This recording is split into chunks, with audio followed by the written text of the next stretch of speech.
le choix d'Excel s'est fait en fonction du niveau d'interaction qu'on peut avoir avec la société qui prend en charge les actions de télémarketing. Et donc l'idée de départ en 2014, c'était de concentrer énormément le budget sur le début de la mission pour générer très rapidement une quasi-saturation du marché en termes de contacts pendant une période courte, et puis avoir un volant d'activité beaucoup plus réduit sur la suite de cette année-là.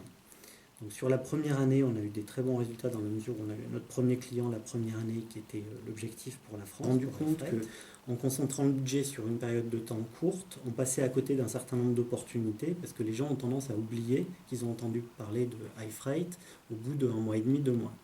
Donc on a mis quelque chose en place qui est beaucoup plus constant et en définissant les limites de ce qu'on attend du télémarketing, en se disant que la transition entre la lead generation et la partie commerciale, c'est au moment où le client a un réel projet, c'est-à-dire qu'il y a un budget, des dates et des attentes en termes d'objectifs. Ce qui signifie que tant qu'on n'est pas rentré à ce niveau de qualification-là, on considère qu'on a toujours une boucle de télémarketing qui fait qu'aujourd'hui, on implique Idexcel dans les plans de communication qu'on a au niveau des clients, qui sont par exemple les séries de webinars ou les événements auxquels on invite les clients. C'est-à-dire que tant que le client, même s'il est intéressé, qu'il a manifesté son intérêt, il est identifié comme tel, mais on considère que tant qu'il n'a pas un objectif clair des dates et éventuellement un budget à mettre en face, ce n'est pas encore un lead au sens commercial du terme. Et c'est en ça que le mode de fonctionnement qu'on a avec Idexcel aujourd'hui est un petit peu différent de ce que j'ai pu connaître par le passé, dans la mesure où c'est un cycle et pas forcément un passage de balle où à chaque fois, dans chaque étape, on va oublier ce qui s'est fait avant sans avoir un retour, etc. etc. Donc aujourd'hui, il s'avère que ça fonctionne. Donc, moi, j'y croyais à l'avance, mais bon, c'était quelque chose à mettre en place. Ça fonctionne parce qu'on a une certaine stabilité au niveau de l'effectif d'Idexcel qui fait qu'on a une relation qui est relativement proche.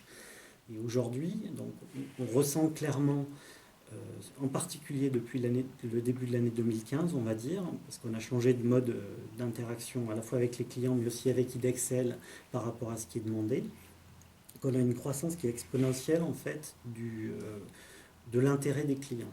Donc ça nous donne en fait la capacité d'avoir une empreinte sur le marché qui est supérieure à ce qu'on pourrait avoir si on était organisé 2015. On est parti sur une répartition du budget télémarketing sur la totalité de l'année.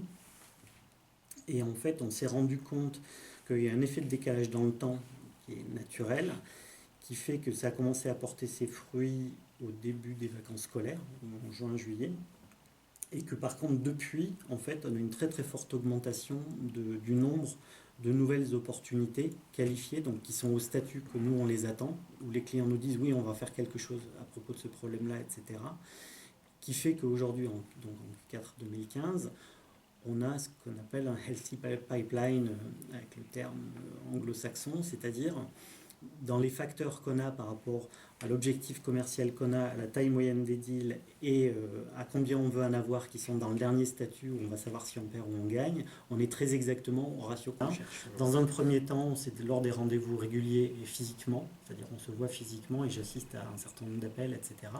Et après, avec le temps, c'est beaucoup plus par téléphone, de façon ponctuelle. Et aujourd'hui, ce dont je me rends compte, c'est que dans un premier temps, j'avais tendance à solliciter en fait cette relation. Et aujourd'hui, je suis beaucoup plus sollicité finalement par Sophie, qui est la personne qui fait les appels pour notre compte, parce qu'elle est complètement rentrée dans la logique, qu'elle a adopté le discours qu'on lui demandait d'adopter, qu'elle l'a fait évoluer, et à sa demande, il a pu évoluer. Et ce qui est appréciable pour nous, c'est que ça nous donne une perception du contenu dont on a besoin en termes de marketing pour que les choses évoluent. C'est la seule personne finalement qu'on ait, hormis les statistiques qu'on peut collecter qui sont des données de deuxième main, qui soit en mesure de nous donner ce feedback-là, effectivement. Donc on fait évoluer les choses et aujourd'hui les résultats sur les webinars sont super bons et en fait sont doublement bons. C'est-à-dire on a beaucoup d'inscrits mais les gens viennent en fait.